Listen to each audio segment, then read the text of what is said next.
Over the better part of 5 decades, Star Wars has captured the imagination of countless audience goers. Star Wars is a story that is familiar enough to latch onto and identify with, but brings enough ingenuitive story elements to keep viewers interested. I can still remember the first time I encountered the franchise as a kid, and I fell in love immediately. Don't get me wrong, my affection for Star Wars is not a blind dedication affected by nostalgia. I recognize that A New Hope is a good movie, not great, not perfect, but good. Return of the Jedi is 2/3 of a great movie. The adventures on Endor severely lack when compared to the space battle above the moon and the battle of wills going on in the Death Star throne room. And the rescue of Han Solo from Jabba the Hutt, while interesting to watch, seems oddly disconnected from the rest of the movie. But it is still a very good movie. The prequel trilogy, while possessing its fair share of problems, is still an interesting watch with very high highs and very low lows. The Empire Strikes Back, however, is the series' high point and qualifies as a perfect movie, a movie that completely accomplishes what it sets out to do, a movie that cannot be improved by alteration. When I think about how great this movie is, and then look at all the offerings Disney has provided, well, I'm not even sure what the right word is to describe how Disney Star Wars makes me feel. It's not necessarily anger or sadness or disappointment. I guess it can only be described as apathy. I've moved from a position of near obsession to one of complete disinterest. While much could be said for the sad state of Star Wars at this point, I'd like to talk about something I like. And that thing is this line. The Force is with you, young Skywalker. But you are not a Jedi yet.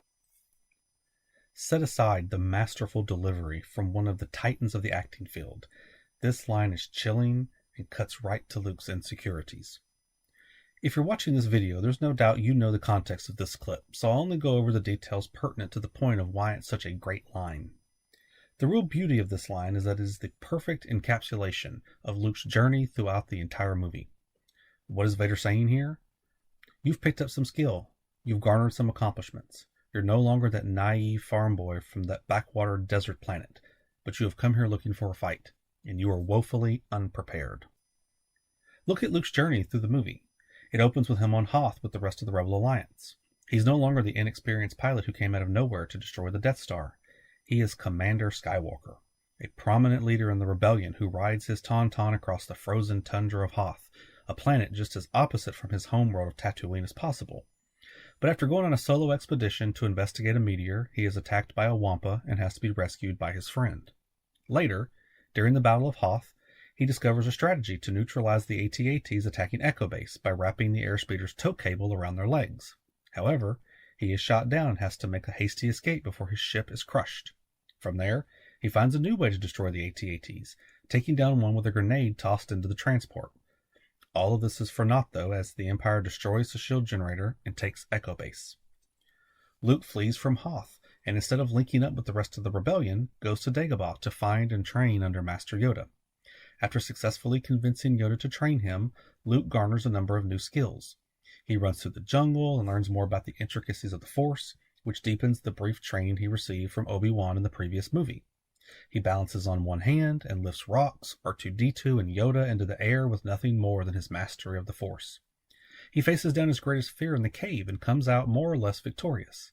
However, when it comes to putting those new skills into practice and lifting his X-Wing from the swamp water, he fails to fully grasp the lesson taught to him by Yoda. Despite being smaller and physically weaker than Luke, Yoda is able to lift the ship from the water. Luke expresses his disbelief, and Yoda responds grimly. That is why you fail. Finally, after receiving a vision of his friends suffering at the hands of Darth Vader, Luke refuses to heed the warnings from Yoda and Obi-Wan about the dangers of rushing to face Vader before he is ready. He is confident in his newfound abilities, despite all the failure he has faced throughout the movie, and speeds to Cloud City to rescue his friends. There, he comes face to face with the embodiment of his fear, and Vader reminds him, "The Force is strong with you, but you are not a Jedi yet. You have power and skills, but you are not ready for what you have come looking for." The two of them descend into a battle, a contest of wills, a battle of the fates, if you will. Vader is clearly in control at the beginning, easily parrying Luke's strikes and overpowering him with only a single hand. Luke gains his bearings after a while and even surprises Vader with his abilities. For a brief moment, we are even convinced that he might be able to win this fight. But Vader reasserts his dominance in the battle and ends it for good. He follows this up with one of the biggest plot twist reveals in cinematic history, and completely undoes all we thought we knew about the franchise at this point. This has the same effect on the entire story that this movie has had on Luke and our heroes. We thought this was a simple tale of good versus evil, but it is so much more complicated than that. Vader was once Obi-Wan's friend, a masterful Jedi and a skilled pilot, but he fell to the dark side. This hammers Luke's fear from the cave on Dagobah into the young Jedi even harder. Vader wasn't just any Jedi that fell to the dark side. He was Luke's father. Luke had come to Bespin to beat Vader and rescue his friends, and he had failed. Vader leaves relatively unscathed by the ordeal, and Luke's friends have to rescue him. The entire movie is summed up in Vader's line pertaining to all the characters. The rebellion scored a monumental victory against the Empire, destroying its symbol of power and oppression. Yet, they are still on the run and suffer a devastating defeat in the opening sequence. Han and Leia spend a good part of the movie fleeing Imperial pursuit. Just when we think that they have pulled one over on the Empire and snuck out to Bespin, we come to find that the Empire has outmaneuvered them with the help of Boba Fett. Han and Leia are left in a state of defeat, much like Luke, and have to look to the future to recover. Luke failed to defeat Vader because he had not achieved the proper skill. He was not a Jedi yet. After the rescue of Han and Return of the Jedi, Luke goes back to Yoda to complete the training he neglected in the previous movie, only to be told that he needed nothing else save for one thing: defeat Vader, the thing that he failed so epically to do in the previous movie. Going into his final confrontation with the dark side, Vader's admonishment had to be sounding in his head. The Force is strong with you, but you are not a Jedi yet. He fights Vader and, using Yoda's teachings to his advantage, overcomes his father and remembers who he is and realizes what he has accomplished.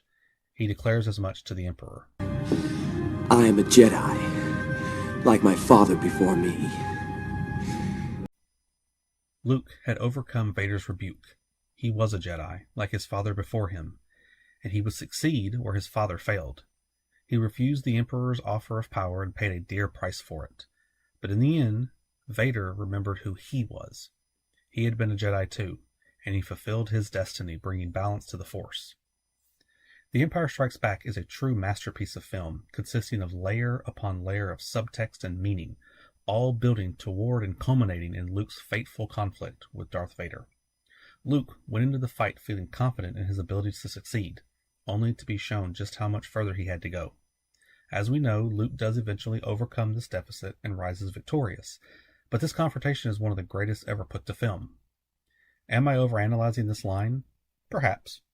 Does it carry a lot of meaning that translates to the overall themes of the movie? I believe it does. What about you? What lines do you enjoy from Star Wars? Let me know down below. Thank you for watching.